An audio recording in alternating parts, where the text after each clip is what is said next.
Bugun ishdan vaqtli kelganim sababli arafa oshini o'zim qilishga qaror qildim. Arafa oshi deyishimga hayron bo'lmaysizlar. Endi bu o'zbeklarning istilohida o'rganib qolingan gap.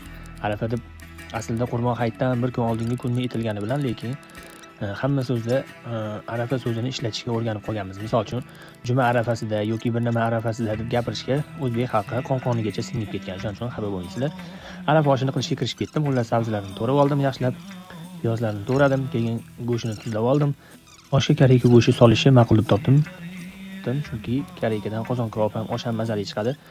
Hop, go'sht qizartirib olib, ketidan to'ralgan piyozimizni soldim. Piyozni ko'p deb o'ylayotgan bo'lishingiz mumkin. Har qanday ovqatga tab beradigan narsa piyoz bo'ladi. Shuning uchun oshga ko'p piyoz solib o'rganib qo'yganman. To'y oshi qilishga odatlanmaganligim sababli ozgina kamchiliklar, xatolar bo'lsa, o'zingizlar kechirasizlar. To'y osh qilishni bilmas edim, internetdan ko'rib o'rgandim, to'g'risini aytadigan bo'lsam. Xullas, piyozni qovurilmas ekan, go'sht ustiga solgandan keyin, go'sht ustiga chiqib qolgan joylarini tushirilar ekan, bo'ldi. Ozgina ushlab turib, savdodan kirgandan keyin sabzini sovurilar ekan, keyin sabzini ham kovlamasdan ketidan sirasi suv sovurilar ekan. No'xat solib, no'xat ustiga yaxshilab pishish uchun tog'och yopib qo'ysa, yaxshilab pishar ekan. No'xat solingandan keyin yarim soat tursa, no'xat yaxshilab pishib olar ekan, keyin ketidan mag'iz solib turib, yuritilgan gurchimizni oshimizga solsak bo'ladi. Ko'pchilik oshga lazr gurch solib o'rganib qolgan, chunki lazrda damlash oson bo'ladi. Lekin men alangadan osh qilishni yaxshi ko'raman, chunki alangani oshi shirin bo'ladi. O'zingizlar ko'rdinglar, gurch solgandan keyin aylantirib turiladi.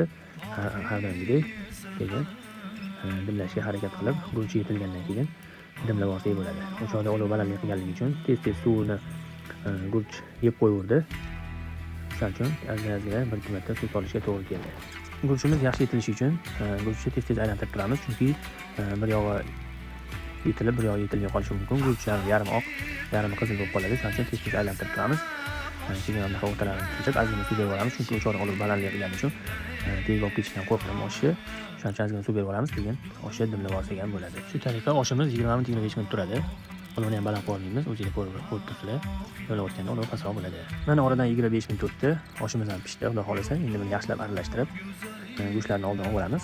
Keyin oshni yaxshilab aralashtirib, bu boy ketganda arafa kuni bo'lganligi uchun oshni sizamiz, qo'shnilaringizga tarqatadigan oshlarimizdan ham sizib olib, ustiga go'shtlarni qo'yib olamiz. Hop, keyin yana yog'ga bo'g'iz soqishtirib qo'yib, qo'shnilarga tarqatib olsak bo'ladi. Mana oshlarimizni ham suzib oldik. Endi ustiga go'shtni qo'yib, dasturxonga tortsak ham bo'ladi. Ham mehnatimizda kamchiliklar bo'lsa, kaminadan deb bilasizlar. Hammaga yoqimli ishlar kelayotgan hayit ayyominglar muborak bo'lsin. Mana shunaqa kunlarda ko'rishguncha xayr, salomat bo'linglar. Yoqimli ishlar.